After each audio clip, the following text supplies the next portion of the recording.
Prezados irmãos e irmãs da Fraternidade Espírita Bezerra de Menezes, estamos hoje com a responsabilidade de conversarmos sobre o capítulo 19 do livro Agenda Cristã.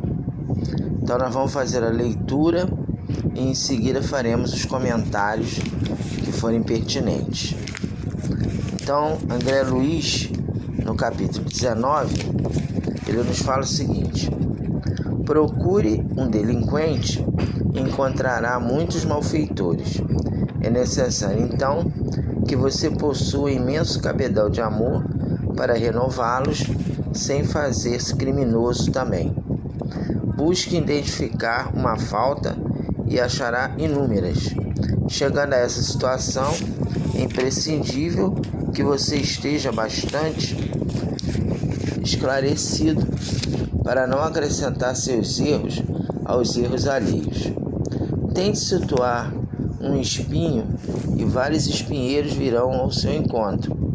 Em face de tal contingência, é necessário que você permaneça eminentemente equilibrado para não ferir-se. Fixe com demasiada atenção uma pedra da estrada e em breve o solo estará empedrado aos seus olhos. Depois disso, você necessitará de muita resistência para não sucumbir às asperezas da jornada. Aproxime-se do bem, procure-o com decisão e a bondade virá iluminar o seu caminho. Somente aí você surgirá perfeitamente armado para vencer na guerra contra o mal. Então, feita a leitura da página, vamos então fazer os nossos comentários. Então, primeiro, aqui no item 1, nós vamos analisar o que cada um deles tem de importante. Então, aqui está colocado o seguinte: procure um delinquente e encontrará muitos malfeitores. Ou seja, é a questão de nós evitarmos, ao longo da nossa existência, os julgamentos indevidos.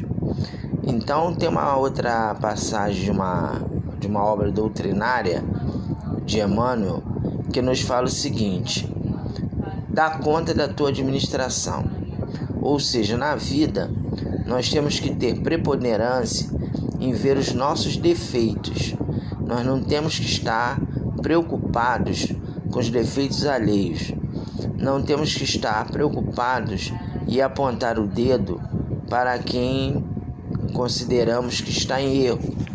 Porque muitas vezes, como ele fala aqui, André Luiz, procure um delinquente, encontrará muitos malfeitores. Ou seja, na verdade, todos nós temos equívocos que, se não são dessa existência, são de outras vidas. Então, quando nós ficamos muito preocupados em estar apontando defeito alheio, estar criticando as pessoas, nós temos que entender que todos erram, em maior ou menor grau.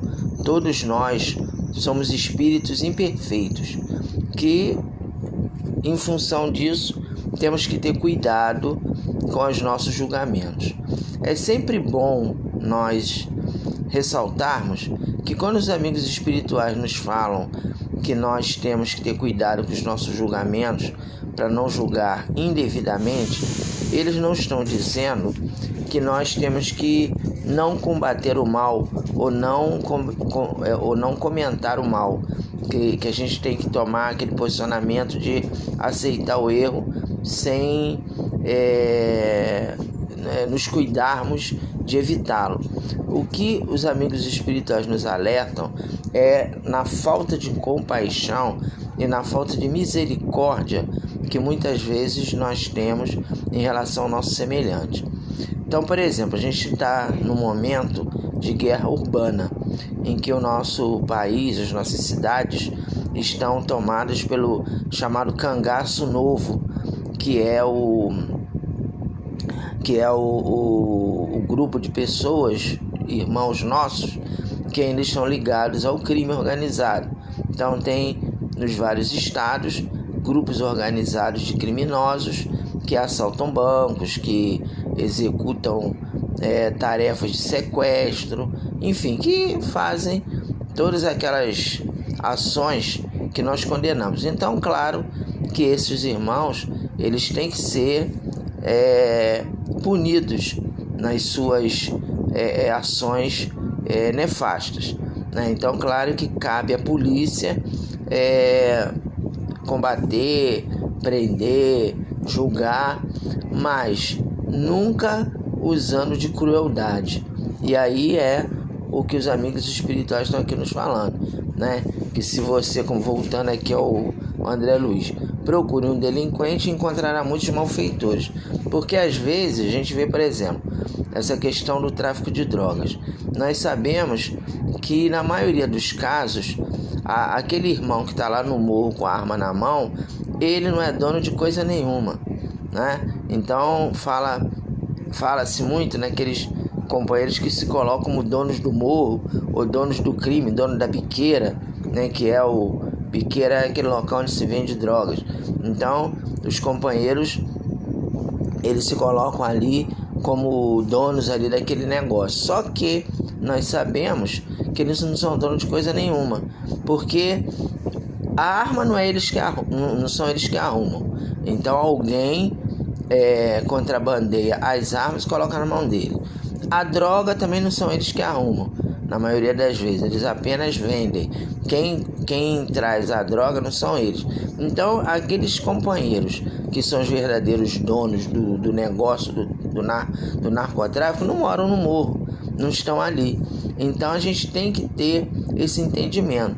E, geralmente, esses que são os verdadeiros donos do narcotráfico não são punidos.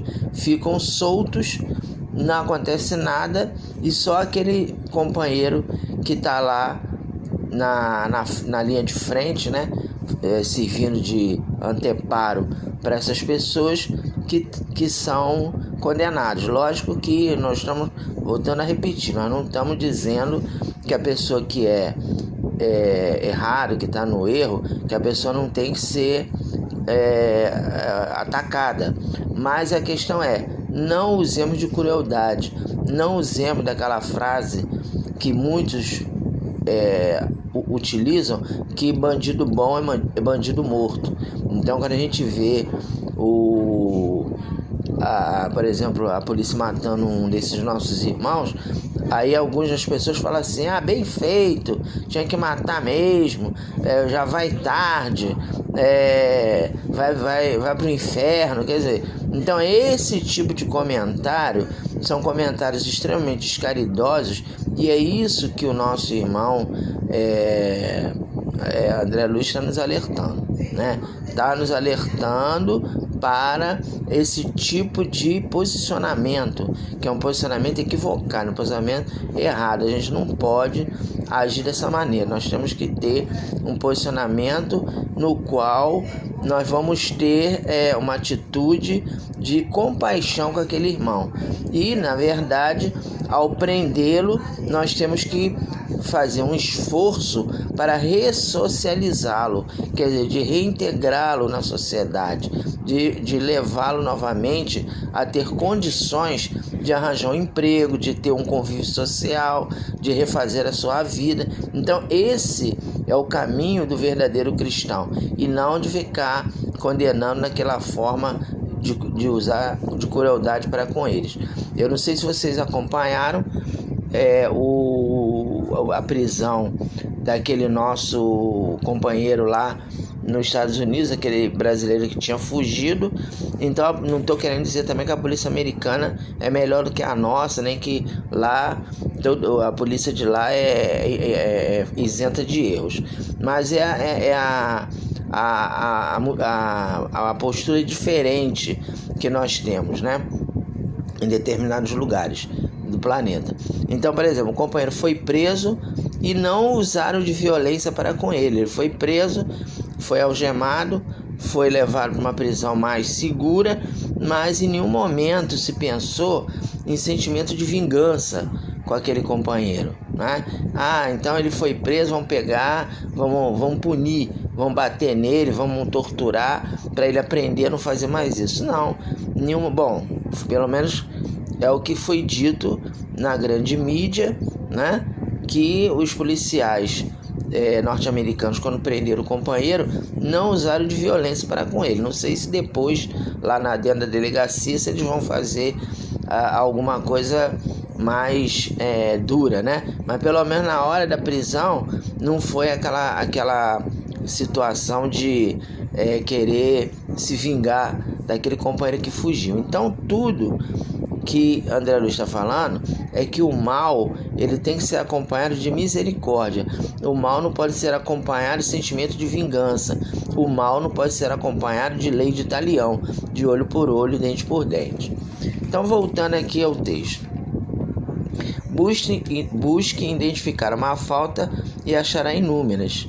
Então, a questão do julgamento, a questão das faltas alheias, relacionam-se a esse entendimento de que nós ainda nos encontramos num mundo de provas e expiações em que o mal ainda predomina e que temos companheiros ainda ligados ao erro, mas que nós precisamos compreender que são doentes da alma.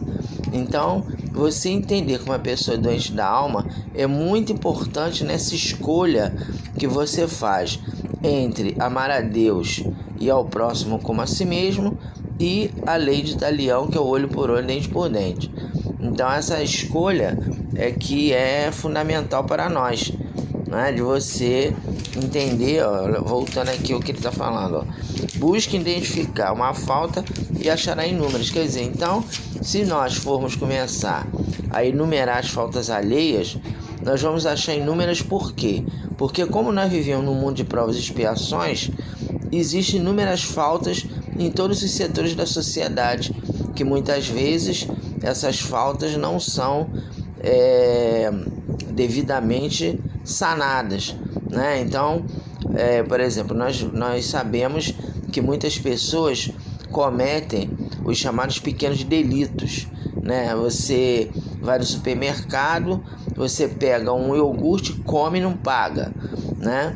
Você avança o sinal, a multa estabelecida, né? Porque você avançou o sinal, cometeu uma infração de trânsito, você também não paga. Muitos companheiros só negam impostos. Quer dizer, então esses delitos que são cometidos e que as pessoas muitas vezes não têm o devido cuidado, aí fala, não, mas o dono do supermercado tá rico, para que eu vou pagar pelo iogurte lá que eu consumi? O cara é rico, ele tá explorando os outros, ele cobra muito caro, então eu vou chegar lá, vou comer de graça lá no supermercado e não vou pagar nada. Isso é um delito, quer dizer, é um erro, né? Então, aquele que age dessa forma está fazendo algo equivocado e tem que ser conscientizado do seu erro. Não pode ficar se justificando porque o comerciante está rico, que você tem o direito de chegar lá e usar uma coisa que não lhe pertence, né? É a mesma coisa a pessoa que acha o dinheiro na rua, vai lá, pega e não devolve pro dono. Você acha uma carteira na rua, aí você vai, olha, não, aqui tem um dinheiro bom aqui, eu não vou devolver não. Eu sei que tá aqui o documento da pessoa com o nome do dono, mas eu não vou falar nada, eu vou ficar quieto, vou pegar o dinheiro para mim, ou então só vou devolver os documentos, vou ficar com o dinheiro. Quer dizer, isso é um delito, isso é roubo também, né? Então, por isso que o Emmanuel está falando que se você for ver uma falta, você vai achar inúmeras, porque tem muitas pessoas que são muito cuidadosas de estar apontando o erro alheio, mas não pensa nesses pequenos delitos que você comete diariamente. É igual também aquela pessoa que gosta de falar a respeito da violência, que é contra a violência, que é contra o mundo que está muito violento, como é que pode, mas dentro de casa a pessoa é um tirano doméstico, é uma pessoa que oprime seus familiares, que que trata mal a esposa, que trata mal os filhos, então ele também é tão violento quanto aqueles que ele julga. Então, continuando aqui com o nosso irmão André Luiz. Tente situar um espinho e vários espinheiros virão ao seu encontro. Quer dizer, então, nessa linha do raciocínio do André Luiz, se nós formos só ver o que a pessoa tem de ruim, né? Então, às vezes a pessoa fala assim, fulano é muito agressivo, né? Mas aí você só vê aquele lado negativo da pessoa. E às vezes o indivíduo, apesar de ter um temperamento difícil, um temperamento explosivo, tem uma série de fatores que atenuam, né, aquele temperamento. Às vezes uma pessoa solidária, é uma pessoa sincera, uma pessoa amiga. Então, essa questão do espinho é que a gente tem que ver sempre o lado bom das pessoas. A gente tem que procurar sempre estar atento ao que a pessoa tem de bom e não no que a pessoa tem de ruim. Não só a ressaltar o que cada um tem de negativo. Nós temos que pensar também que todos nós, ou a maioria das pessoas, tem um seu lado bom.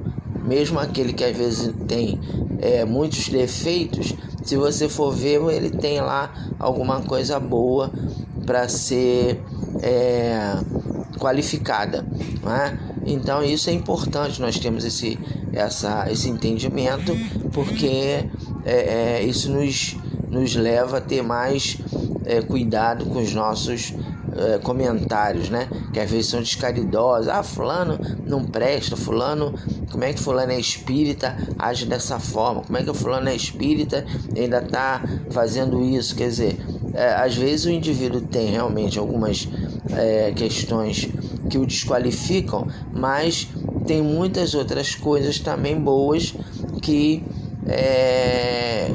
levam o ser a ter uma atitude interessante. Continuou o nosso irmão: fixe com demasiada atenção uma pedra da estrada e em breve o solo estará empedrado aos seus olhos. Isso aqui está relacionado àquelas pessoas que gostam de falar que o mundo está piorando, né? Então a pessoa fala, o mundo está piorando, não vai nunca se consolidar o mundo de regeneração. Esse negócio de mundo de regeneração é uma utopia, isso nunca vai acontecer, tá tudo pior. Então nós temos que ver que isso não é verdade. Ainda temos realmente muitos desafios pela frente, ainda temos muitas coisas que nós temos que procurar consertar no mundo, mas já temos algumas conquistas, né? Então, por exemplo, ainda existe o racismo. A gente sabe que no mundo todo o racismo é um fato, mas apesar disso, nós estamos vendo que já está existindo um movimento de conscientização contra o racismo, coisa que antigamente não existia. Então, por exemplo, na minha época de colégio, havia a tal da piada de preto, né? Que as pessoas contavam e você, que era negro, não podia falar nada, tinha que ficar quieto. Às vezes até você achava graça também, né? Porque achava que era uma piada inocente. E aí hoje isso já não é mais utilizado. A gente vê também que anteriormente as pessoas homoafetivas eram ridicularizadas. A gente via até personagens na televisão que ridicularizavam o homoafetivo, né? Colocavam o homoafetivo como uma pessoa engraçada, uma pessoa que era para rir, né? Eu me lembro que um companheiro, né, um comediante que tinha na minha época, que ele fazia piada de gay completamente, né? Todo o quadro dele de humorístico tinha que ter lá uma piada de gay, tinha que ter uma menção desonrosa ao gay. Quer dizer, então hoje isso não é mais utilizado. Vocês vejam que até alguns anos atrás o beijo gay era um absurdo. Você ter uma novela num determinado horário que abordasse o beijo gay, né? Era uma coisa assim, imoral. Hoje em dia já se vê com naturalidade e muitos programas, né? Muitas novelas, muitos textos tem o beijo gay como uma coisa normal. Então vejam que ainda existe realmente preconceito, ainda existe a homofobia, mas já temos alguma melhora. Então a gente tem que procurar não ver somente o lado ruim do mundo. A gente tem que ver que o mundo ainda é de provas e expiações, mas algumas coisas já melhoraram. Finalizando aqui o nosso comentário, ele fala o seguinte: aproxime-se do bem, procure com decisão e a bondade virá iluminar o seu caminho. Quer dizer, então nós temos que procurar sempre ver o lado bom das pessoas, sempre procurar ver o lado bom do mundo e procurar em nós as nossas qualidades e lutarmos contra os nossos defeitos. Então, meus irmãos, era isso que a gente tinha para conversar nessa oportunidade, esse vídeo. Que Jesus nos abençoe e até o próximo vídeo.